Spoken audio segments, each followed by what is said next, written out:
Welcome to my channel guys. आज हम बात करने वाले हैं हर्षद मेहता स्कैम के बारे में। 1992 में जो स्टॉक मार्केट क्रैश हुआ था उसका मेन कारण यही था। एंड ऐसा क्या हुआ था उस टाइम, आपने इसकी सीरीज भी देखी होंगी। अब तो 2 सीरीज आ चुकी है एंड कई सारी यूट्यूब के और वीडियोस हैं। कुछ जगहों में इनको विलन बताया जाता है, कुछ जगहों में इन्हें हीरो की तरह दिखाया जाता है, बट रियलिटी थी क्या?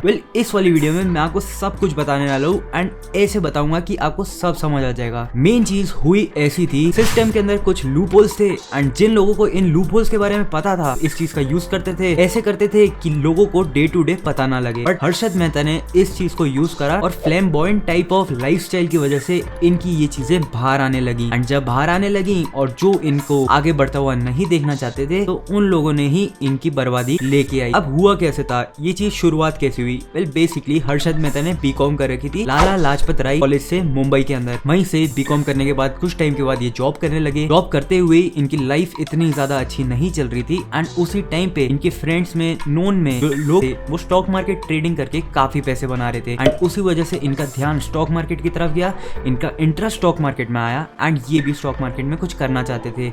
उसी वजह से इन्होंने बी अंबालाल नाम के ब्रोकर के यहाँ पे जॉबर की शॉप को स्टार्ट करा। धीरे धीरे करके इनको पता लगा कि जॉबर बन के भी इनको ज्यादा कुछ पैसे ये नहीं बना पाएंगे एंड इसके लिए अगर पैसे कमाने हैं तो इनको डायरेक्ट ब्रोकर ही बनना पड़ेगा। अब डायरेक्ट ब्रोकर भी ऐसे नहीं बना जा सकता है, जिस वजह से इन्होंने आगे चल के JL शाह और नंदलाल शेठ यहाँ पे सब ब्रोकरशिप के लिए अप्लाई करा एंड सब ब्रोकर बन गए। जिसके बाद इन्होंने ट्रेडिंग की शुरुआत करी। इसके बाद इन्होंने इनसाइडर ट्रेडिंग करना शुरू कर दिया। ये करते क्या थे, उस टाइम पे फैक्ट्रीज एंड जो लेबर यूनियंस था इनका बहुत पंगा चलता था। इनका स्ट्राइक हो जाने पे स्टॉक प्राइसेस गिर जाते थे, तो उस टाइम पे हर्षद मेहता ने इसी चीज का फायदा उठाया। एंड वो करते क्या थे, जो लेबर यूनियन के हेड्स थे इन्होंने एक तरीके का टाई अप कर लिया। ये जो हेड्स थे ये हर्षद मेहता को सब कुछ बता देते थे कि कब इनका जो प्रोडक्शन है वो बढ़ रहा है, कब जो डिमांड है वो बहुत ज्यादा है, या फिर कब जो लेबर्स हैं वो स्ट्राइक पे जाने वाले हैं, कब काम नहीं होगा, प्रोडक्शन बंद हो जाएगी। जिस वजह से जब भी ऐसा होता था तो स्टॉक प्राइस पे इसका इफेक्ट आता था, न्यूज बाद में आती थी, पोजीशंस पहले ये बना लेते थे। एंड ऐसा करते करते करते इन्होंने ऑलमोस्ट 10 लाख से भी ज्यादा का प्रॉफिट कर लिया था। बट फिर आया एक स्टॉक मार्केट क्रैश जिसमें इनकी पूरी की पूरी प्रॉफिट की पोजीशन भी एंड इनके जो खुद के पैसे भी डले हुए थे वो सब जीरो हो गए। एंड इनको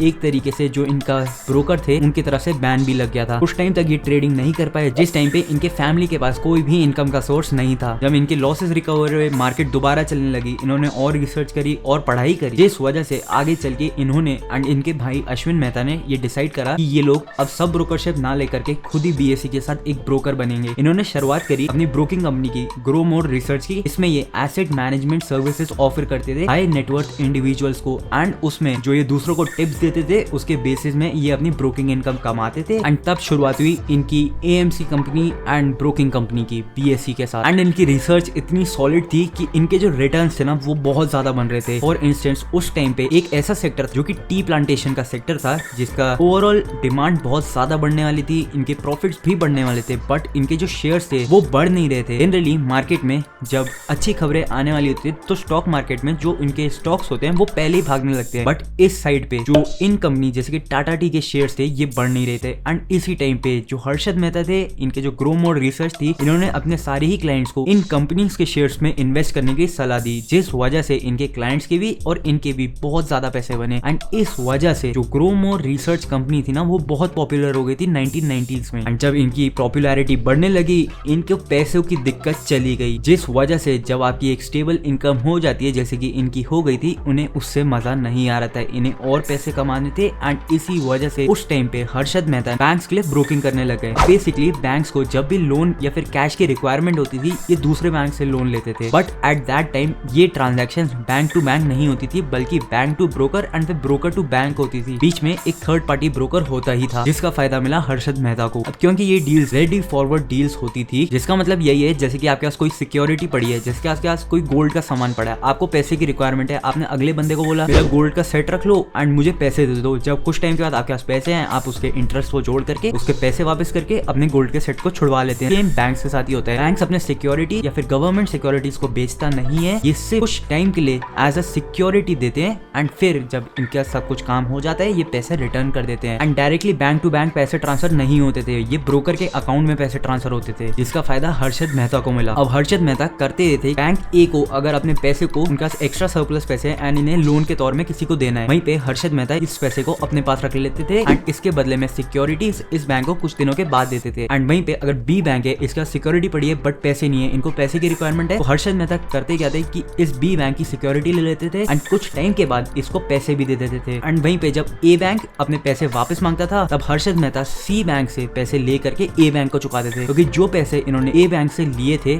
इस पैसे को हर्षद मेहता ने उस टाइम पे स्टॉक मार्केट में इन्वेस्ट करना शुरू कर दिया था। एंड इसी लूप होल का फायदा उठा करके ये स्टॉक प्राइसेस को मैनिपुलेट करते थे। अब हर्षद मेहता कैसे प्राइस को मैनिपुलेट करते थे? हर्षद मेहता मार्केट में ऐसे स्टॉक्स को देखते थे जिन स्टॉक्स की डेली वॉल्यूम बहुत ही कम है एंड उन स्टॉक्स में पहले ही अपनी पोजीशन बनाते थे, उसके बाद मार्केट में न्यूज फ्लोट करते थे उस स्टॉक के अराउंड, जिस वजह से डिमांड बढ़ती थी। अब क्योंकि इन्होंने पहले ही उस स्टॉक में पोजीशन बना रखी थी तो मेजॉरिटी ऑफ द शेयर्स थे वो हर्षद मेहता या फिर इनके क्लाइंट्स के पास ही होते थे, जिस वजह से जब भी इनके स्टॉक की न्यूज मार्केट में फैलती थी लोगों की डिमांड बढ़ती थी, इनका स्टॉक प्राइस बढ़ने लग जाता, जिस वजह से अगर इन्होंने 100 शेयर्स खरीद रखे हैं तो सिर्फ 10 शेयर बेच करके ही इनको 100 शेयर वाला प्रॉफिट हो जाता था एंड इनके पैसे रिकवर हो जाते थे। एंड इसी वजह से ये बैंक्स को इनके पैसे लौटा देते थे एंड ऐसे करके ही हर्षद मेहता ने बहुत पैसे कमाए एंड इन्होंने एसीसी के शेयर को 200 रुपए से 9,000 रुपए पे पहुंचा दिया था। बट हर्षद मेहता को ये चीज भी कम पड़ने लगी थी। आगे चल करके जब ट्रांजैक्शन के अमाउंट बढ़ने लगे, बैंक्स वाले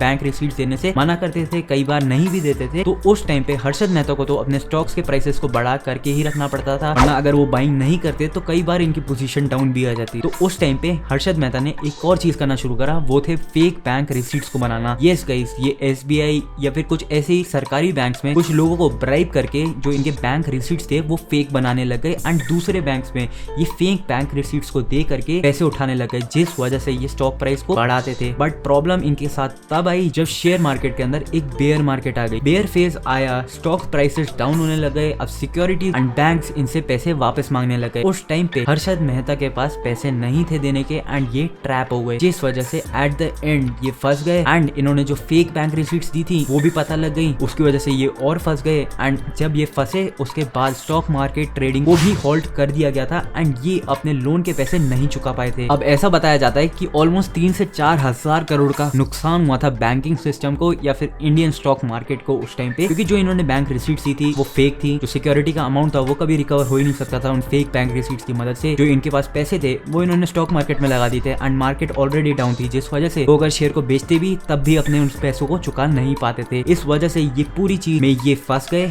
ये पैसे नहीं लौटा पाए एंड ये स्कैम बाहर आया, जिस वजह से 9 नवंबर 1992 में सीबीआई ने हर्षद मेहता को अरेस्ट भी करा था। जिसके बाद की स्टोरी तो आपने हर जगह देख ही ली है, किस तरीके से आगे चल करके इनकी परेशानियां बहुत ज्यादा बढ़ी एंड अगर परेशानियों की मैं बात करूँ ना तो इनके ऊपर 600 सिविल सूट्स फाइल हुए थे, 70 से भी ज्यादा क्रिमिनल केस फाइल हुए थे एंड 31 दिसंबर 2001 को इनकी डेथ हो गई थी। अब आपने अगर आपने इनकी स्टोरी को फॉलो कराई है तो आपने काफी जगहों में देखा ही होगा कि कैसे लोग बोलते हैं कि इनको फंसाया गया या फिर किसी पॉलिटिशियन ने इनको जेल के अंदर जब ये उसे एक्सपोज करने वाले थे तो इनको जहर का इंजेक्शन लगवा के मरवा दिया गया। अब गाइस होने को हो ही सकता है ये चीज सच ही हो, क्योंकि आपको भी पता ही है कि रियलिटी कितनी खतरनाक होती है एंड ऐसी सारी चीजें कई हद तक काफी ज्यादा पॉसिबल हैं। At the end of the day ये चीज हर्षद मेहता स्कैम के नाम से ही पॉपुलर है। जो उन्होंने फेक बैंक रिसीट्स दी, जो एक बैंक से बैंक रिसीट्स लेकर के दूसरे बैंक को पहुंचानी थी, ये चीज इन्होंने गलत करी एंड ये पैसे इन्होंने अपने पास रखे, जिस वजह से गलत तो इन्होंने करा ही था